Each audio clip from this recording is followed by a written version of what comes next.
आप यूपीएससी की किताबें पढ़कर कंफ्यूज हो जाते हो, लक्ष्य खत्म होते होते सारी बातें भूल जाते हो। आज मैं आपको ऐसी नोट मेकिंग ट्रिक बताऊंगा जो पढ़ते ही दिमाग में बस जाएगी। ये सिर्फ टिप्स नहीं, ये टेस्टेड मेथड है जो आपकी प्रिपरेशन बदल देगा। नमस्ते एवरीवन, मैं हूं जसराज और आज हम सीखेंगे सीआर स्मार्ट स्लैश में नोट मेकिंग। इन सीआर स्मार्ट स्लैश में से सबसे लास्ट वाला बहुत इम्पोर्टेंट है और उसे देखना मिस ना करें। पहली है शॉर्ट्स, दूसरी है स्ट्रक्चर, तीसरी है स्मार्ट और चौथी और आखिरी स्कैनेबल। हर लेयर के बाद मैं आपको प्रैक्टिकल एग्जांपल बताऊंगा जिससे आप सीधे यूज कर सकते हैं। पहला रूल है लंबे नोट्स नहीं, छोटे बीज लिखो। पैराग्राफ में नोट्स केवल पढ़ते ही भूल जाते हो। सॉल्यूशन है वन आइडिया वन लाइन। इसका मैं आपको एक एग्जांपल बताता हूँ। एग्जांपल है टॉपिक है इसका भारतीय संघीय ढांचा। मतलब पहले तो आप पैराग्राफ भारतीय संघीय ढांचा केंद्र और राज्यों के बीच शक्तियों का वितरण करता है। ये तो था लंबा नोट्स। तो इसका शॉर्ट नोट्स है संघीय बराबर केंद्र प्लस राज्य, साथ ही अनुसूची तय करती है शक्तियाँ। बस 2-3 कीवर्ड्स पर फोकस करो और शॉर्ट नोट्स से फास्ट रिवीजन आसान हो जाता है। दूसरा रूल है स्ट्रक्चर देना बहुत जरूरी होता है। हर टॉपिक को 3-4 हेडिंग में बांट दो, जैसे डेफिनेशन, कारण, इफेक्ट्स, पॉलिसी मतलब समाधान। इसका भी मैं आपको एक एग्जांपल बता देता हूँ जो मैंने मेरे हाथों से बनाया है। और मैं एग्जांपल देता हूँ। टॉपिक है महंगाई। तो मैंने आपको बोला था मतलब 4 हेडिंग में बांट दो। तो पहला है डेफिनेशन मतलब परिभाषा, लगातार समय के साथ दाम बढ़ना। महंगाई का मतलब परिभाषा हो गई लगातार समय के साथ दाम बढ़ना। दूसरा का इसका क्या कारण है, महंगाई बढ़ने का कारण क्या है? तो मांग अधिक होना, लागत बढ़ना, आपूर्ति में कमी। ठीक है। और इसका मैंने तीसरा हेडिंग बता दी प्रभाव, इफेक्ट्स। आमदनी की ताकत घटी है, रिजर्व बैंक ब्याज दर बढ़ाता है। मतलब आम आदमी पर इसके क्या क्या प्रभाव पड़ते हैं, ये मतलब हो गया इसका। और इसका समाधान है यानी पॉलिसी, मौद्रिक नीति, सरकारी सहयोग। ठीक है, समझ में आया? देखो जब नोट्स को हम ढांचे में रखते हैं तो पढ़ते समय दिमाग तुरंत समझ लेता है। तीसरा रूल है नोट्स को स्मार्टनेस की तरह तरीके से बनाओ, मतलब समझदारी से बनाओ। लंबे वाक्यों की जगह सिंबल मतलब प्रतीक इसका उपयोग करो। छोटे शब्द और याद रखने वाले संकेत लिखो जिससे मैं खुद इस्तेमाल करता हूँ। इसका मतलब है कारण, इसका मतलब है नीति और समाधान, और स्टार का मतलब है परीक्षा के लिए खास तथ्य।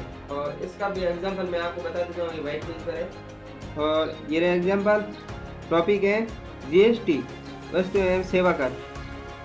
जैसे मैंने आपको बताया था कि स्टार का मतलब परीक्षा के लिए बहुत महत्वपूर्ण तथ्य है। 2017 में लागू हुआ था, मतलब जैसे तारीख और तथ्य महत्वपूर्ण बताया था स्टार में। ठीक है। और इस नीले गोले का मतलब है नीति और समाधान, मतलब जीएसटी का और नीति और समाधान क्या हो सकती है, एक ही भारत भर का बाजार। ठीक है।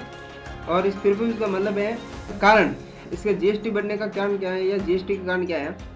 तो इसका कारण है अलग अलग दरों से जटिलता। ठीक है, समझ में आया? हर अध्याय में 2 यादगार संकेत लिखो, एक छोटा वाक्य और एक छोटी छवि जो हमारा मतलब माइंड बैठ है। यकीन मानिए दर्शिए याददाश्त से दोबारा याद करना बहुत तेज हो जाता है। तो सबसे इम्पोर्टेंट रूल है स्कैनेबल नोट्स, मतलब ऐसे नोट्स जिन्हें स्कैन करके समझा जा सके। मतलब जब आप परीक्षा से 3 दिन पहले नोट्स सुनो तो एक नज़र में सब याद आ जाए। तो मैं आपको बताता हूँ ये कैसे होगा। नोटबुक के ऊपर बाएं कोने में लिखो पूरे टॉपिक का ये वाक्य सारांश। नीचे लिखो 3 सबसे जरूरी बिंदु जो हर हाल में याद रखने। दाएं किनारे में लिखो तारीखें, आंकड़े और तथ्य। इसको भी मैं एक एग्जांपल देकर आपको समझा दे रहा हूँ कैसे लिखना है। और इसका एग्जांपल देता हूँ। टॉपिक है महंगाई। ठीक है, बाईं तरफ लिखना है, सबसे ऊपर लिखना है महंगाई मतलब जो टॉपिक है मांग बनाम आपूर्ति। ठीक है। और उसके जस्ट नीचे लिखना है RPI repo rate, CPI versus VPI, ऐतिहासिक उच्च स्तर। 3 बिंदु है जो सबसे जरूरी बिंदु है, इसको हर हाल में लिखना जरूरी है। ठीक है।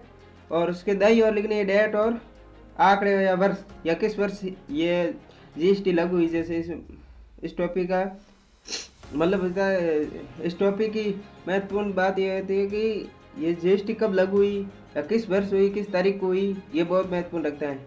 ठीक है, समझ में आया? एक नोट्स एक नज़र में पूरी तस्वीर दिखा देता है। अब मान लो आपके पास ये लंबा पैराग्राफ है, आप उसे ऐसे बदल सकते हैं, पहले छोटा करो, फिर एक ढांचे में बांटो, फिर कुछ जो मैंने पहले बताई थी वीडियो में वो प्रतीक लगाओ, अंत में स्कैन करने लायक बना दो। बस 2 मिनट में पूरे टॉपिक का नोट तैयार। याद रखो, एक विषय एक लाइन, इसको ढांचे में बांटो, प्रतीकों का इस्तेमाल करो और स्कैनिंग आसान बनाओ, जितना हो सके स्कैनिंग आसान बनाओ। ठीक है, और इसी के साथ डिवीजन और एग्जाम हैक्स बताता हूँ जो आपको हेल्प करेंगे। एस्पिरेंट्स, नोट्स बनाना हमारा पहला कदम है, लेकिन दोहराना यानी रिवीजन करना उतना ही जरूरी होता है। जैसे पहले दिन नोट्स बना दिया, दूसरे दिन उन्हें सरसरी निगाह से देखो, मतलब स्कीम निगाह से देखो, और 7वें दिन फ्लैश कार्ड से तुरंत याद करो, और तीसरे दिन पूरे टॉपिक को एक साथ दोबारा समेट लो। पूरे टॉपिक को मतलब एक साथ दोबारा समेट लो। तो बीएससी का सीक्रेट ये है कि हर टॉपिक को 2 तरह से लिखो।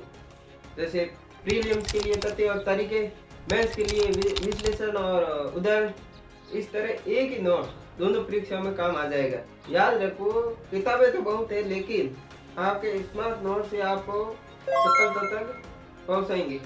आज से छोटे छोटे नोट्स लिखना शुरू करो, क्योंकि हर छोटा कदम ये हमें बड़े सपनों की ओर ले जाते हैं। अगर आप चाहते हो कि मैं हर विषय या हर टॉपिक पर अलग अलग नोट बनाने के तरीके बताऊं, तो कमेंट करो कि आपको अगला वीडियो किस पर चाहिए या किस तरह के नोट्स बनाने हैं, किस विषय पर नोट्स बनाने हैं। और वीडियो को शेयर करना तो बिल्कुल मत भूलना, क्योंकि आपकी जैसे कुछ और बच्चे भी हैं जो इस वीडियो का लाभ उठा सके।